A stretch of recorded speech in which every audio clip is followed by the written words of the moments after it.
Hey everyone, today I'm going to show you how to get a real ID in New Jersey. So this is very helpful if you want to make sure that you bring in the right documents and book your appointment without getting confused. So first, go to the New Jersey MVC website, and before you book anything, remember that you need 6 points of ID and proof of address. So bring one primary document like a US passport, birth certificate, or your current New Jersey driver's license. You'll also need one secondary document, such as a social security card or a college ID. So, on top of that, bring your proof of your social security number and 2 proofs of your New Jersey address, like a utility bill, bank statement, or lease.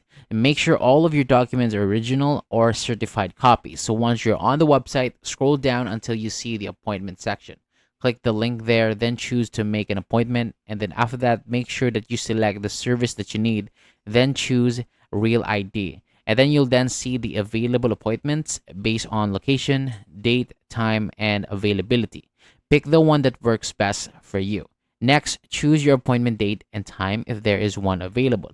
Fill out the required information, check the confirmation box for the policy section, and then submit your appointment. Since Real ID in New Jersey is by appointment only, make sure everything is completed before you visit. So on the day of your appointment, bring all your documents, complete the application, take a new photo, and pay the fee. You will keep your old license until your new Real ID arrives by mail, and then it should also arrive in about 2 weeks. So after that, all you need to do is wait for it. All right. Thank you so much for watching. That is it for today. Thank you so much. And then like this video, hit the subscribe button, and then I'll see you on the next video.